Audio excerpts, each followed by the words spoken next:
Je m'appelle Jules et je viens d'emménager en Indre-et-Loire.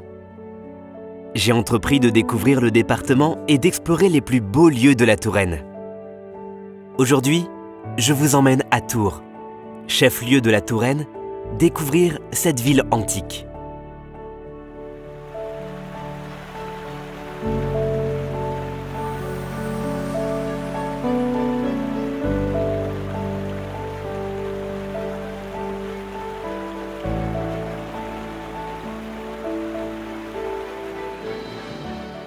L'enceinte gallo-romaine de Tours est une muraille entourant la ville de Civitas Turonorum et construite à l'époque du Bas Empire romain. C'est la seule construction gallo-romaine de Tours dont les vestiges sont encore visibles et librement accessibles au public.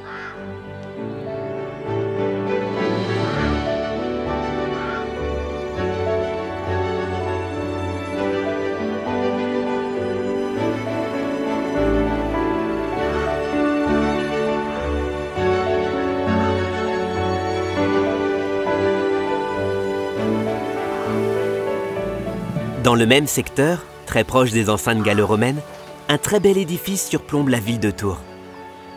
C'est la cathédrale Saint-Gatien. Elle possède un joyau exceptionnel. Sa collection de vitraux, dont les plus éblouissants, orne la chapelle du déambulatoire et les fenêtres hautes du chœur.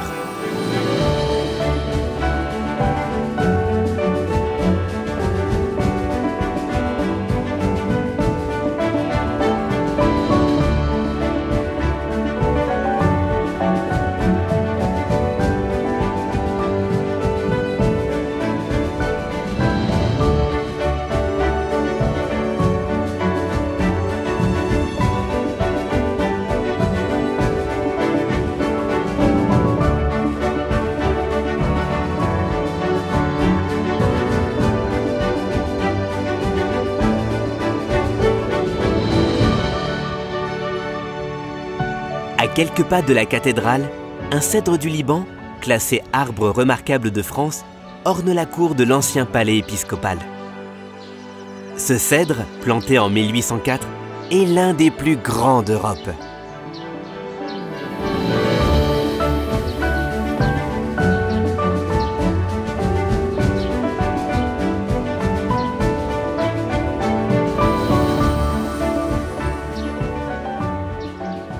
Aujourd'hui, l'ancien palais est devenu un musée qui conserve une collection de peintures importante.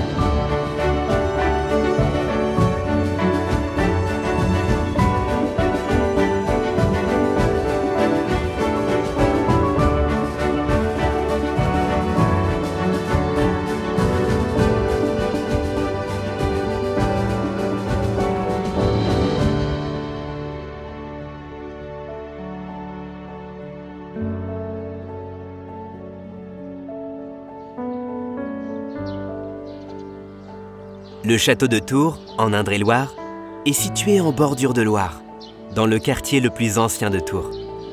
Proche de la cathédrale Saint-Gatien, érigée sur les vestiges de la cité antique dont Tours tire son origine.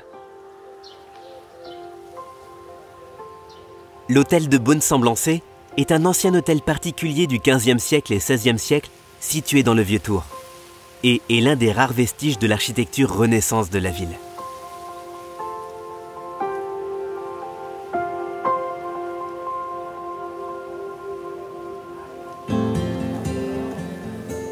Axe principal de la ville dès l'époque gallo-romaine, jusqu'au XVIIIe siècle, c'est la rue Colbert.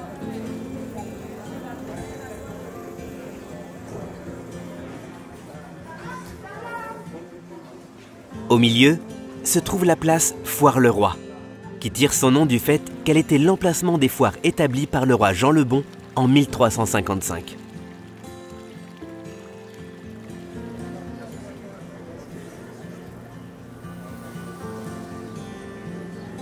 En continuant la rue Colbert en direction de l'ouest, vous tomberez sur l'hôtel Gouin, un hôtel particulier du XVe siècle.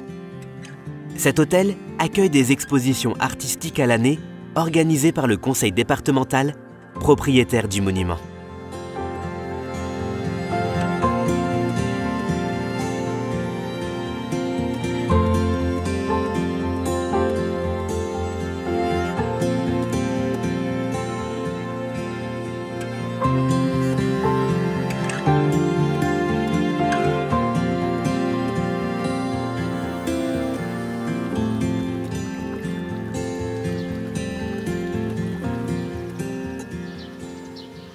La tour Charlemagne est un vestige d'une ancienne basilique dédiée à Saint Martin de Tours.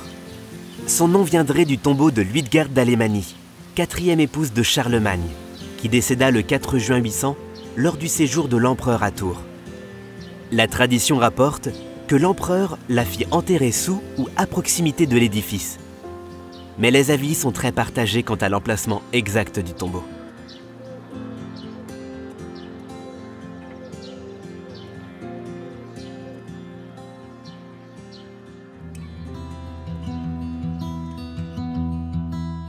Tours regorge de mystères.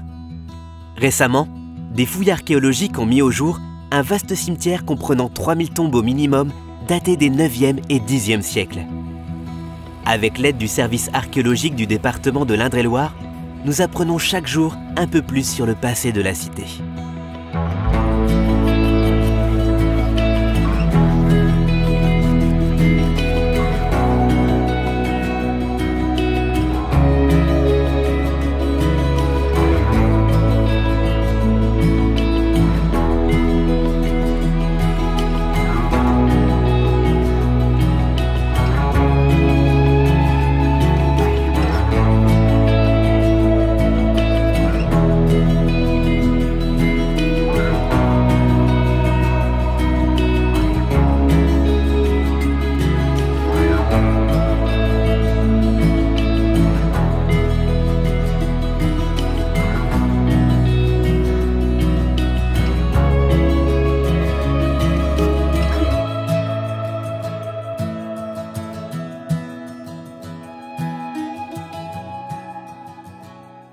Dans le style néo-byzantin, l'architecte Victor Laloux construit la basilique Saint-Martin qui accueille le pape Jean-Paul II en 1996 pour le 1500e anniversaire de Clovis.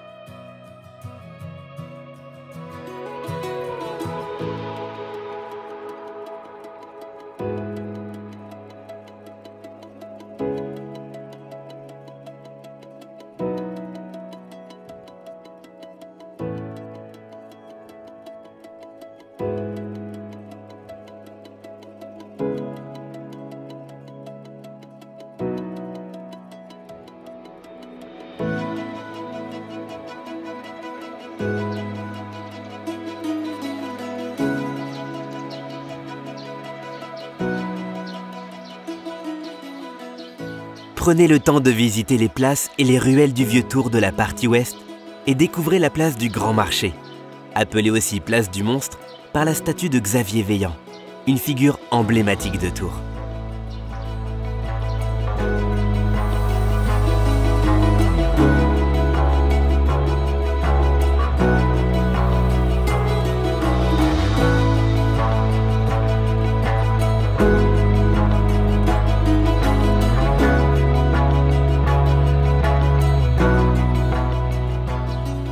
Surprise! À travers les ruelles, vous trouverez des vestiges gallo-romains et médiévaux. Cette cour-jardin offre en contrebas les ruines du cloître du monastère de femmes créé par l'épouse du roi Clovis au VIe siècle.